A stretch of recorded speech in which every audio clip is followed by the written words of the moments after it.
자, 누구의 종으로 살고 계십니까? 어떤 사람이 있어요. 먹는 것, 자는 것, 쉬는 것, 어느 하나 내 마음대로 할 수가 없습니다. 시키는 대로, 정해진 대로만 해야 돼요. 죽도록 일을 하지만 보수가 하나도 없습니다. 그는 분명 사람인데 사람 대접을 받지 못하고요. 물건 취급을 받습니다. 자유, 자율, 창의력 이런 거 없습니다. 인권 존중 그런 것도 없습니다. 그 사람은 그냥 사람처럼 생긴 가축에 불과합니다. 사람으로 태어나서 이렇게 산다면 이보다 더 비참한 삶이 어디 있겠어요? 누군가가 여러분에게 이렇게 살라고 시킨다면 여러분은 과연 야 행복하네, 야 감사하네 이럴 수가 있겠습니까? 그렇게 안 될 거예요. 그렇죠? 아마 당장에 폭동을 일으키고 아니면 차라리 죽어버리겠다 이럴 수가 있습니다. 그런데요, 실제로 제가 방금 말했던 것처럼 사람인데 이렇게 물건 취급당하고 가축 취급을 당하는, 짐승 취급을 당하는 사람들이 우리 역사 속에는 엄연히 있었습니다. 그런 사람들을 일컬어 노예 또는 종이라고 불렀다는 거예요. 여러분, 현대 국가가 생기기 전까지 세계 곳곳에는요, 이러한 노예들이 공식적으로 존재했어요. 물론 지금도 비공식적으로 이렇게 정말로 짐승 취급받고 가축 취급받고 물건 취급받는 자들이 있긴 있지만 그래도 오늘날 시대는 좀 그런 것들은 거부하죠. 근데 과거는 공식적으로 존재했어요. 영국이나 스페인 같은 유럽의 열강이 아프리카나 인도나 남미의 식민지를 개척했을 때 어떻게 했습니까? 거기 있는 원주민들을 그냥 정말 짐승처럼 사냥을 했죠. 그래가지고 그들을 데려와서 노예처럼 이제 노예로 팔아먹었어요. 부렸죠. 우리나라도 예외가 아닙니다. 조선 왕조 때까지는 정말 이런 부류의 사람들이 존재를 했더랬어요. 존재를 했더랬어요. 그리고 이런 노예 제도는 역사를 거슬러 올라갈수록 쉽게 말하면 황제나 왕이 통치하는 시대일수록 너무도 당연한 거였어요. 그러니까 전쟁에서 이기면 그 포로들 데려와서 노예 삼는 거잖아요. 그러니까 지금 로마서가 기록됐던 이 시대도 말할 나위도 없죠. 왜? 로마 황제의 절대 힘을 가졌던 시대잖아요. 그래서 어떤 학자들은 그런 얘기를 해요. 이 당시에 로마 시내는 노예가 아닌 자유민이라고 그러죠. 자유민의 수보다 노예들의 수가 훨씬 더 많았다. 그러니까 그들이 다 먹여 살렸던 그런 겁니다. 오늘의 본문 핵심어가 뭐냐? 바로 이 노예입니다. 노예. 제가 방금 말했던 그런 삶을 살아야 되던 그런 노예라 일컬어지던 바로 그 노예가 오늘 본문을 푸는 핵심이에요. 우리 성경에서는 번역을 너무 노예라고 하는 게 너무 노골적인 것 같으니까 종이라고 번역을 했어요. 근데 잘 와닿지 않아요. 노예라고 해야지 원래 원어의 뜻을 더 좀 이렇게 받을 수가 있어요. 그런데 2025년을 사는 우리에게는 지금 이런 노예 제도가 표면화되어 있지 않잖아요. 그러니까 알턱이 없지요. 와닿지도 않습니다. 그러나 이 시대 사람들, 지금 이 편지를 받는 사람들은요, 전혀 달라요. 그 사람들은 지금 이 노예라는 말을 딱 들으면 그냥 자기가 경험했던, 직접 간접으로 경험했고 지금 그냥 자기 눈앞에 보이는 그러한 삶인 거예요. 그러니까 노예라고 하면 딱 알아듣는 거예요. 그래서 바울은 너무도 선명한 이 노예라는 이미지를 비유로 가져와서 구원에 대해서 이제 풀어내는 것입니다. 오늘 본문은 지난주 본문하고 연결이 돼요. 어떻게 보면 반복이고 어떻게 보면 강조입니다. 쉽게 말해 내용이 같다고 볼 수 있어요. 근데 지난주에는 사도 바울이 은혜와 죄에 대해서 얘기했어요. 은혜와 죄에 대해서. 그러니까 은혜가 죄를 용서해 준다고 마음 놓고 죄를 지어서 되겠냐? 이제 이것에 대해서 얘기했어요. 그래서 이것을 풀어내려고 어떤 의식을 끌어들였죠? 그때 당시에 세례 의식. 요걸 가지고 와서 풀어드렸습니다. 중요한 키워드는 그거였어요. 은혜로 구원받은 자들은 더 이상 죄 아래 있지 않다. 왜냐? 그것은 예수님이 우리를 은혜로 구원하실 때 십자가 위에서 죽으시고 부활하실 때 이미 죄를 이기셨고 승리하셨기 때문이다. 그럼 예수님이 죄를 이기고 승리한 게 우리랑 무슨 상관이냐? 예수님이 내 죄를 위해서 죽으시고 부활한 것을 내가 믿으면 나는 예수님과 하나가 된다. 그래서 예수님이 죄를 이긴 게 내가 이긴 것이 된다. 그래서 우리는 이제 예수님 안에 거한다. 더 이상 죄한테 눌려가지고 질질 끌려다니는 인생이 아니라 이제 우리는 예수님께로 옮겨 탔다. 그러니까 우리는 죄한테 끌려다니지 않는 복된 인생이 된다. 이제 이것을 설명하려고 뭘 끓여드렸다고요? 세례. 세례가 물속에 푹 잠기잖아요. 그러니까 물속에 잠기는 거는 나의 옛사람, 죄 아래 있던 사람이 죽은 거다. 거기서 끝.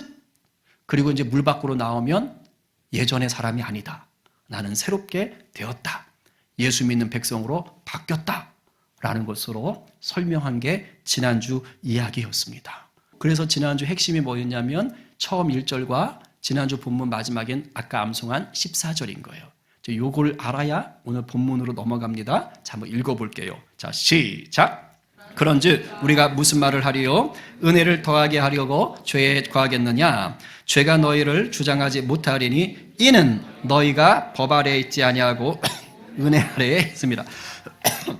14절에 죄가 너희를 주장하지 못하리니 너희가 어디 아래 있지 않다고요? 법 아래. 이 법은 1차적으로 율법 생각하시면 돼요. 그러니까 법 아래 있지 아니하고 은혜 아래 있다라고 얘기를 했습니다. 제가 지난주에도 얘기했지만 성도가 살면서 죄를 전혀 안 지을 수는 없어요. 그렇죠? 죄를 지을 수 있어요. 유혹에 빠져서 흔들리고 무너질 수가 있습니다. 그러나 이제는 죄책감에 휩싸이게 만드는 그런 율법 아래 묶여 사는 것이 아니라고 했어요. 질질 끌려다니지는 않는다라고 했어요. 왜입니까? 마지막 줄에 은혜 아래 있기 때문입니다. 라는 거예요. 바로 저 말 때문에 오늘 본문이 시작되는 거예요. 이제 저렇게 얘기를 했더니 그래? 그럼 율법 아래 있지 않고 법 아래 있지 않고 은혜 아래 있어? 그래서 이제는 죄가 우리를 주장하지 못해? 그걸 가지고 오해한 사람이 있는 거예요. 그래서 질문을 던지는 겁니다. 사람들한테. 이런 질문을 이제 사도 바울한테 던지기 시작하는 거예요. 자, 보세요, 사울. 성도가 이제 죄 아래 있지 않다고요? 법 아래 있지 않으니까 죄랑 상관이 없다고요? 은혜 아래 있다고요? 그렇소. 아니, 그러면 이제 성도는 율법과 상관이 없으면 죄를 깨닫게 하는 율법과 상관이 없는 거니까 죄랑도 상관이 없는 거네요? 그렇소. 그러면 성도는 죄를 맘 놓고 지어도 되겠네요? 이렇게 물어본 거예요. 왜? 어차피 상관없으니까. 죄를 아무리 지어도 이게 율법이 죄라고 얘기를 안 해주니까. 그러니까 난 상관없겠네? 마음 놓고 지어도 되겠네? 이렇게 나오는 거예요. 제가 그랬죠. 이런 건 궤변이라고. 그죠? 그래서 이렇게 따지는 거예요. 그러면서 이제 사도 바울을 공격하는 거예요. 이봐, 바울, 당신 유대인 아니야? 그리고 당신은 원래 율법 학자잖아. 쉽게 말하면 율법의 전문가고 박사잖아. 아니, 그런 사람이 어떻게 율법을 무시하고 부정할 수가 있어? 어떻게 율법이 아무 상관이 없고 이제는 그냥 은혜로만 사니까 그래가지고 죄 짓게 만드는 거야? 그 성도들에게 다 죄의지라고? 율법 필요 없으니까 괜찮다고? 어떻게 당신 그런 식으로 말을 할 수가 있어? 이렇게 따진 거예요. 그래가지고 사도 바울이 아니지롱 이렇게 얘기하는 거예요. 그것이 아니다! 라고 얘기하는 것입니다. 그러면서 지난주하고 비슷하게 왜 그것이 아닌지를 이제 다시 반박을 하는 거예요. 그래서 구원이 무엇인지를 다시 가르쳐 줍니다. 지난주는 뭘 끌어왔다고요? 세례를 끌어왔다 그랬죠. 이번에는 뭘 끌어왔다고요? 노예 제도를 끌어온다고요. 그렇죠? 자, 한번 읽어봅니다. 16절. 자, 큰 소리로 시작. 너희 자신을 종으로 내주어 누구에게 순종하든지 그 순종함을 받는 자의 종이 되는 줄을 너희가 알지 못하느냐? 혹은 죄의 종으로 사망에 이르고 혹은 순종의 종으로 의에 이르느니라. 자, 지금 보세요. 종이 아닌 상황이 될 수 있어요, 없어요? 혹은 죄의 종으로 사망에 이르고 혹은 순종의 종으로 의에 이르느니라. 그러니까 뭐가 됐든 종이 되는 거예요. 그렇죠? 지금 그렇게 얘기를 하고 있는 거예요. 그러니까 당시에 이 얘기를 듣던 사람들은, 로마 사람들은 저 말을 딱 이해할 수 있었어요. 설령 노예가 아닌 자들도, 노예가 아닌 자유민들도 저 말이 와닿을 수 있었어요. 왜 그러냐면 노예는 어차피 노예니까 그래 나는 평생 종이다 이렇게 얘기를 할 것인데 노예가 아닌 자유민들도 결국은 그 시대가 누가 통치하던 시대예요? 로마 황제. 그러니까 황제가 대장이야. 황제가 신이야. 그러니까 노예는 아니지만 자유민이지만 황제 앞에 서면 뭐와 다를 바가 없어요? 종과 다를 바 없는 거예요. 단지 물건 취급만 받지 않을 뿐이야. 짐승 취급만 받지 않을 뿐이야. 그러나 황제 앞에서는 다를 바가 없어요. 황제가 그냥 죽으라면 죽는 거예요. 그렇게 안타까운 인생이었던 거죠. 그러니까 누구라도 저 말을 이해할 수가 있는 거예요. 너무 잘 되는 거죠. 그래서 사도 바울이 이걸 붙잡고 누구도 종이 아닌 자가 없다라는 걸 끌어들여서 뭘 얘기하고 싶은 거예요? 복음. 영생에 이르는 그 구원에 대해서 지금 연결하고 있는 것입니다. 무슨 말이에요? 인간은 노예든지 자유민이든지 결국에는 종으로 살 수밖에 없다라는 것이에요. 종으로 살 수밖에 없다.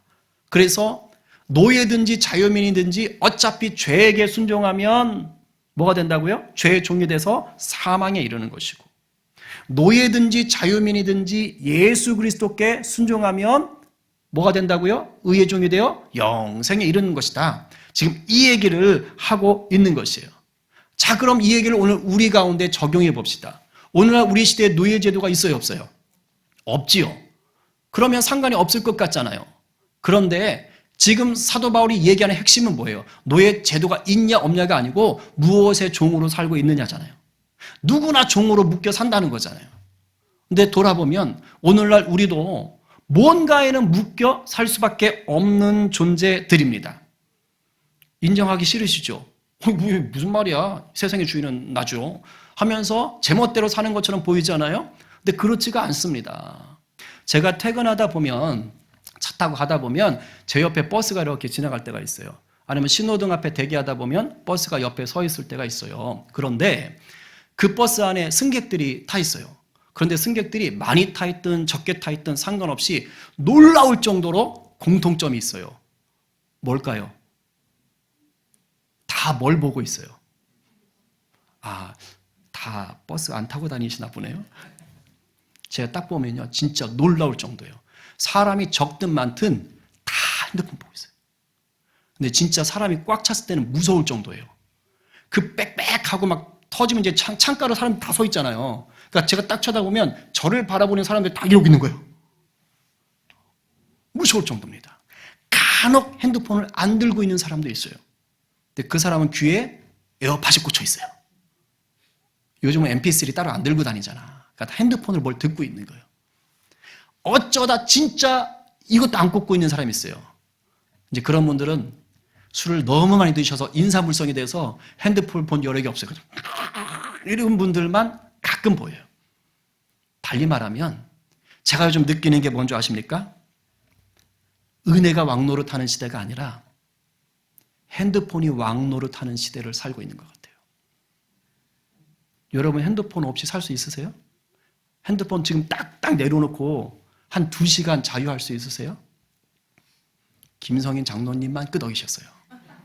제가 지금 이쪽 보고 있지만 다 보여요. 그죠? 애월은 할 것 없어요.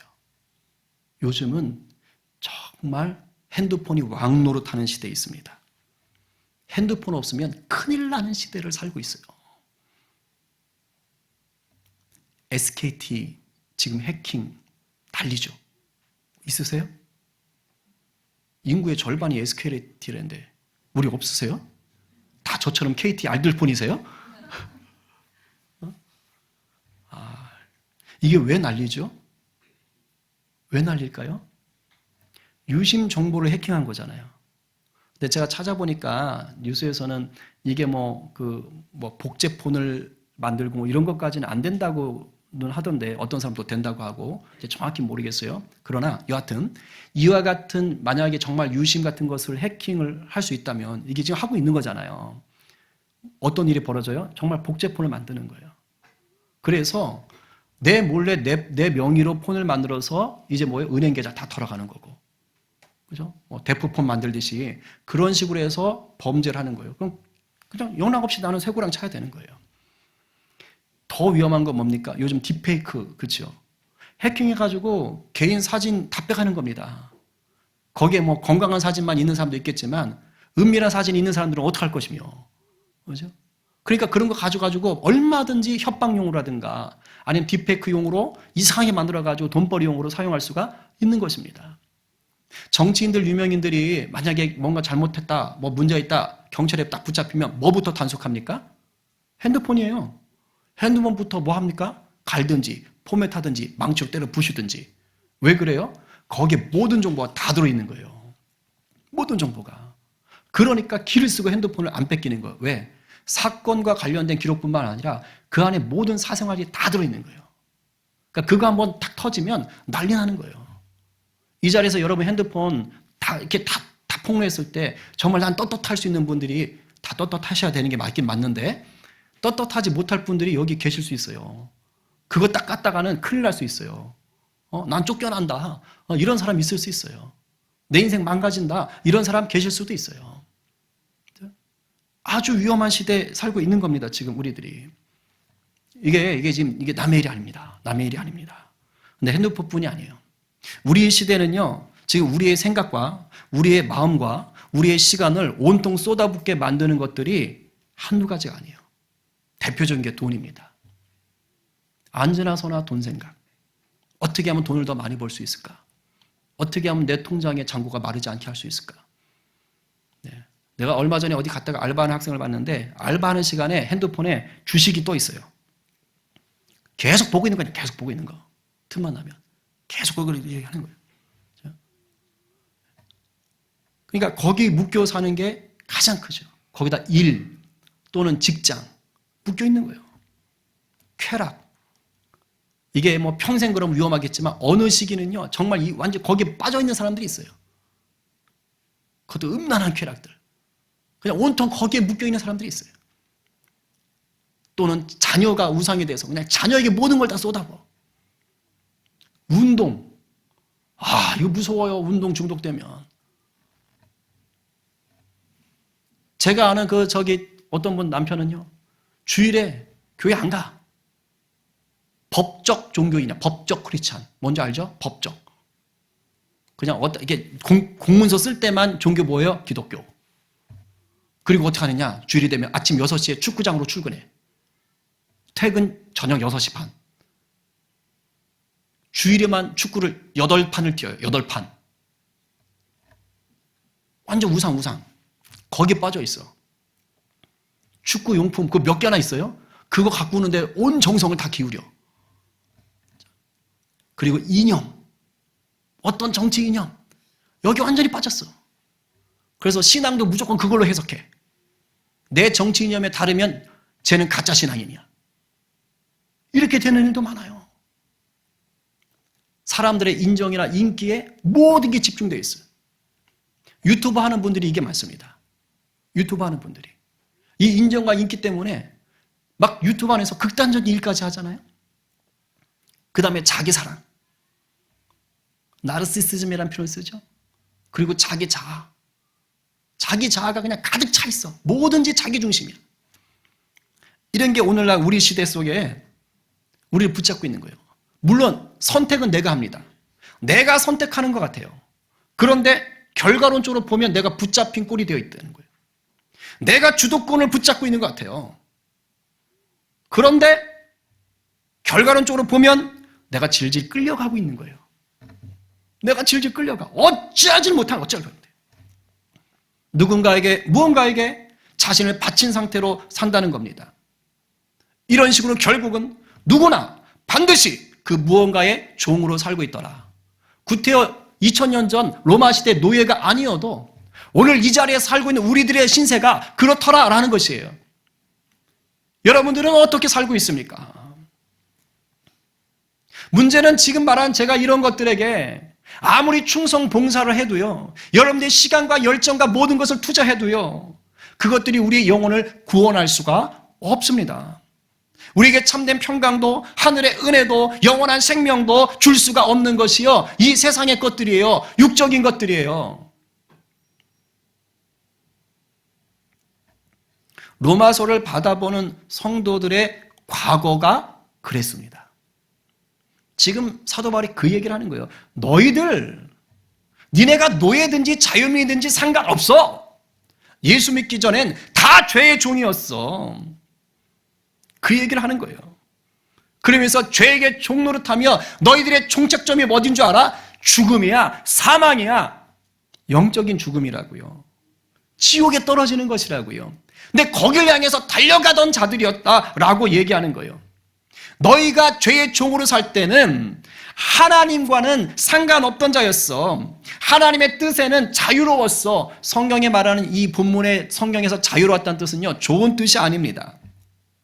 그게 아니에요. 하나님과 상관없는 자로 살았다는 거예요. 그럼 하나님과 상관없는 자로 살면서 뭐 했다는 거예요? 너희 지체를 부정과 불법에 내주어서 불법에 이르렀다. 하나님 싫어하는 것을 하는 것입니다. 하나님 싫어하는 것을. 그래서 오늘 본문의 맥락에서 보면 예수 믿기 전에 과거의 인생은 뭐냐? 좁은 의미로는요, 율법 아래서 율법이 이거 죄다, 이거 죄다, 이거 죄다, 아 죄졌네, 아 어떡하지, 이런 죄책감에 묶여 사는 것을 얘기하는 것이고, 넓은 의미로 보면 이 법 아래 있지 않다는, 이 법 아래, 예수 믿기 전에 법 아래 있는 건 세상의 법, 하나님의 뜻이 아닌 세상의 뜻, 세상의 법을 따라서 자기의 욕망과 욕심대로 사는 걸 얘기하는 거예요. 너희가 예수를 믿기 전에는 그렇게 살았다라고 지금 얘기한 것입니다. 바울 시대나 오늘날 우리 시대나 이게 다르지 않습니다. 예수님을 인격적으로 만나기 전에는요, 누구라도 이렇게 살아요. 물론 예수를 만나고 나서도 이렇게 사는 분들이 제법 있죠. 그런데 예수님을 정말 인격적으로 만나잖아요. 그럼 바뀔 수밖에 없습니다. 완벽할 수는 없지만 바뀔 수밖에 없어요. 그러나 예수님을 인격적으로 만나기 전에는 누구라도 예외 없이 세상이 전부입니다. 돈이 전부고요. 나에게 기쁨과 쾌락을 주는, 당장 날 좋게 하는 것이 전부예요. 세상의 성공이 전부입니다. 부정과 불법, 그래서 내 몸을 맡기고 사는 게 전부입니다. 물론 여기서 오해하시면 안 돼요. 내 몸을 부정과 불법에 내주어 불법에 이르렀다는 이 말은 예수 안 믿으면 모두가 다 감옥 갈 죄를 짓는다, 아니면 사람들 때리고 도둑질하고 뭐 속이고 게을러 터지고 이렇게 산다, 그거 아닙니다. 그런 뜻 아니에요. 여러분, 예수님 안 믿는 사람들 중에도요, 착한 사람 있어요, 없어요? 안타깝게도 있죠. 네, 바른 사람 있어요. 아주 성실한 사람 있어요. 똑똑한 사람 있어요. 모범적인 사람 있어요. 그래서 겉으로 보면은요, 예수 믿는 사람보다 더 나아 보이는 사람도 있어요. 근데 여러분, 오해하시면 안 돼요. 사도 바울은 지금 그런 것을 얘기하는 것이 아니라, 여기서 사도 바울이 부정과 불법을 얘기하는 것은 아까 말한 대로 하나님의 뜻, 하나님의 법을 떠나 사는 모든 행위를 얘기하는 거예요. 그래서 여러분들이 분별하셔야 되는 게, 세상적으로 열심히 살고 지혜롭고 성실하신 분들 있잖아요. 그분들은 예수 안 믿어도 되나요? 아닙니다. 잘 들어요. 하나님이 없는, 하나님을 떠난 열심과 지혜는요, 뭘 만드는 건 줄 아세요? 바벨탑 쌓기입니다. 바벨탑 쌓기. 여러분, 바벨탑이 뭡니까? 인간의 힘으로 하나님처럼 돼 보려던 욕망이에요.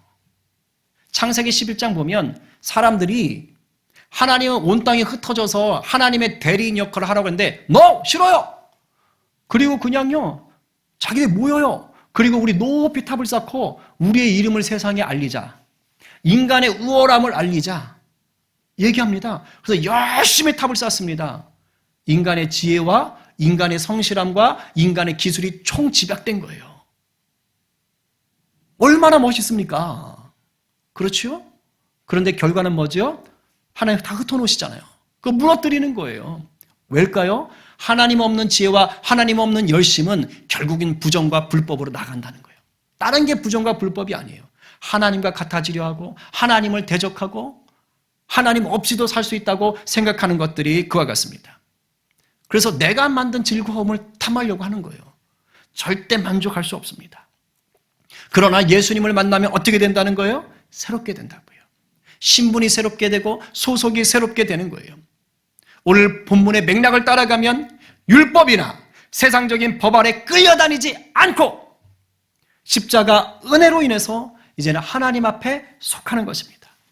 바울은 이것을 똑같이 종이라고 표현해요. 우리 18절 말씀이 중요한데요. 한번 크게 읽어보겠습니다. 시작. 죄로부터 해방되어 의에게 종이 되었느니라. 이것은 로마 성도들에게 나타난 변화요, 우리 가운데 나타난 변화인 줄로 믿습니다. 아멘. 그런데 잘 보세요. 해방되었다, 종이 되었다라고 되어 있죠. 내가 스스로 해방한 게 아니죠. 된 거죠. 이것을 영어로 말하면 수동태라 그래요. 그런데 헬라어에는 어떤 의미가 있냐? 성경 풀어갈 때 신적 수동태라는 게 있습니다. 그러니까 내가 한 게 아니고 남이 나에게 행한 일이에요. 그런데 그걸 누가 하셨다는 거예요? 신적 수동태는 하나님이 하셨다는 뜻이에요. 하나님이 은혜로 나를 죄에서 해방해 주셨다. 하나님이 은혜로 나를 의의 종이 되게 하셨다. 할렐루야. 아멘. 그래서 종이라고, 하나님의 종이라고 표현할 때는 더 이상 로마 시대의 그 비참한 인생을 살던 그런 노예를 얘기하는 게 아니에요. 여기서는 하나님 안에서 가장 좋은 주인을 만난 행복한 노예, 행복한 종을 얘기하는 것인데, 여기서의 종은 뭐냐? 그 전에 죄의 유혹에 질질질 끌려다니던 내 자아의 욕망과 내 자아의 욕심에 대해서 나는 죽었다. 그리고 이제는 뭐다? 예수님의 사랑에, 우리 주님의 뜻에 철저하게 순종하려는 그런 마음을 가진, 난 이제 주님만 따라 살고 싶어요. 돈보다 주님이 더 귀해요. 주식보다 주님이 더 귀해요. 운동보다 주님이 더 귀해요. 핸드폰보다 주님이 더 귀해요. 이 일보다 주님이 더 귀해요. 라고 내 마음 중심으로 고백하는 자로 바뀌었다는 거예요. 내 마음이 바뀌었다는 것이에요. 내 마음이. 그래서 28절 바로 앞에 17절 후반절에 이렇게 얘기해요. 너희에게 전하여 준 바 교훈의 본을 무엇으로 순종하여? 마음으로 순종하여. 순종하는 척하는 게 아니에요. 마음으로 순종하여. 여러분, 너희에게 전하여 준 바 교훈의 본이 뭐겠어요? 바울이 로마 사람들에게 보냈던 그 교훈의 본이 뭐겠어요? 복음이죠. 예수 그리스도의 삶인 거지요. 그것을 전했던 거예요.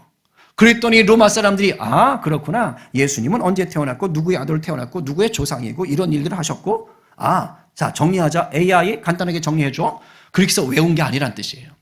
뭐예요? 마음으로 순종하여. 달리 말하면 뭘까요?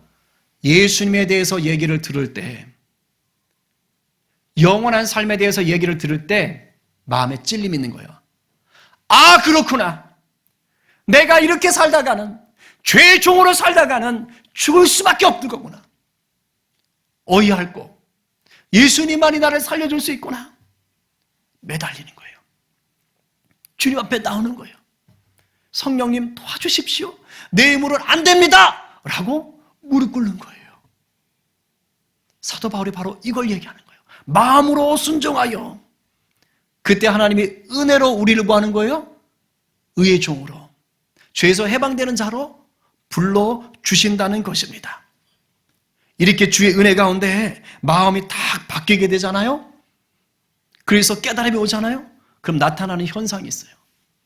그게 뭐냐면 예수 믿기 전에 있었던 삶이요, 그렇게 부끄러울 수가 없어요. 그렇게 부끄러울 수가 없어요. 21절에 너희가 그때 예수 믿기 전에 무슨 열매를 얻었더냐? 묻잖아요. 니네가 예수 믿기 전에 있었던 그런 삶의 열매들, 이제는 예수 믿고 나서는 너희가 그때 일을 뭐 한다고요? 부끄러워하나니. 왜? 그 마지막이 사망인 걸 알았기 때문인 거예요. 혹시 여러분도 그런 경험 하셨어요? 예수님을 좀 중간에 믿으셨던 분들, 아니면 모태신앙, 저 같은 모태신앙이지만 좀 나이가 들어서 예수님을 인격적으로 경험하면서 내 과거에 행했던 일들이 그렇게 부끄럽고 수치스러웠던 그런 경험을 하신 적이 있습니까? 다 그렇게 돼요. 어느 탈북민이 간증을 하는데 그런 얘기를 해요. 자기가 북한에서 있을 때는 다 거짓말이니까 지상 낙원이라고 얘기하니까 진짜인 줄 알았대요. 먹고 사는 게 힘든데도 수령께서 그걸 다 그래도 돌봐주시기 때문에 우리가 이만큼 산다라고 진짜 믿었대요. 그러면서 남한은 우리보다 더 못 산다라고 얘기하니까 또 그렇게 믿었대요. 그러다가 이게 언제 깨졌는지 아세요? 북한에서 야 나가서 돈 벌어와 해가지고 외화벌이로 러시아의 벌목장으로 보냈답니다. 그렇게 돈 벌러 보내는 거예요. 지금 우크라이나 전쟁도 돈 외화벌이로 나간 거잖아요. 그래서 벌목장에 가서 돈을 벌고 있는데 러시아에 나가 있으니까 뭘 볼 수 있어요? 거기 텔레비를 볼 수 있는 거예요. 그리고 인터넷을 하게 된 거예요. 그러니까 어떻게 된 거예요? 보게 된 거예요. 북한이 어떤지를. 그리고 더 황당한 건 그렇게 못 살고 억제당하고 그냥 억압당하고 산다는 그 남한의 실태를 본 거예요. 이게 남한이라고 보여주는데 뭐야 이게? 이렇게 되는 거예요. 그래서 그때서야 비로소 뭐 하는 거예요? 내가 속았구나 라는 것을 깨달았다 그래요. 그래서 정신을 차리고 남한으로 넘어왔다 그래요. 벗어나 보니까 아는 거예요. 어떤 의사분이 저랑 얘기를 좀 나눴는데 의사 아무나 합니까? 아니에요. 똑똑해야 돼요. 돌팔이 의사도 그냥 되는 게 아니에요.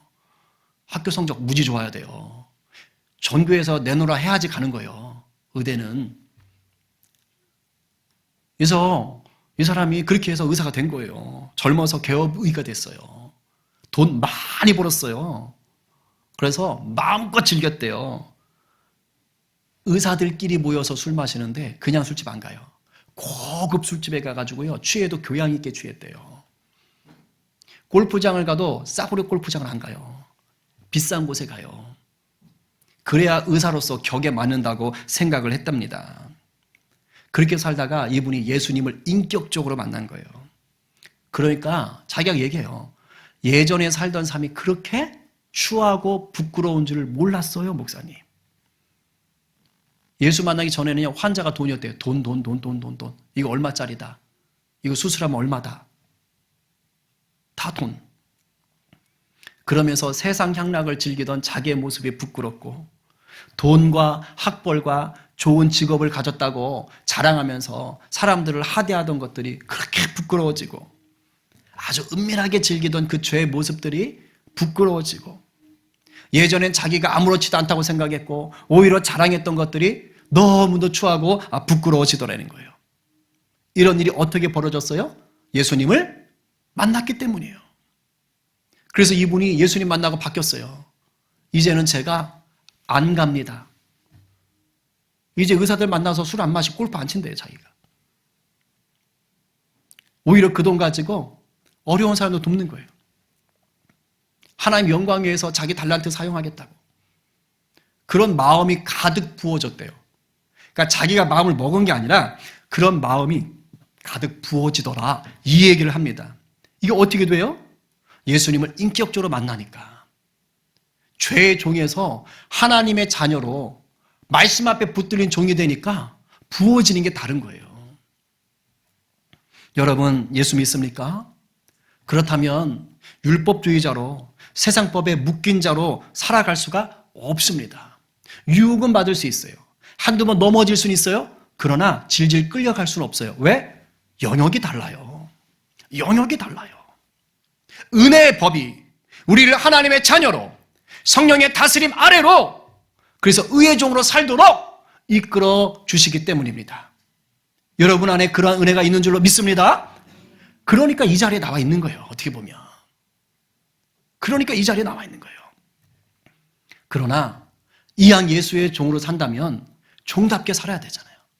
예수는 믿는데 맨날 죄의 종이 돼가지고 세상 것이 좋아가지고 이리 치이고 저리 치이고 이게 좋은 줄 알고 저게 좋은 줄 알고 그렇게 살면서 시간을 허비할 수는 없지 않습니까? 그래서 사도 바울이 말하는 이 말씀 앞에 우리가 귀를 기울여야 돼요. 6장 19절 하반절 다 함께 읽겠습니다. 시작.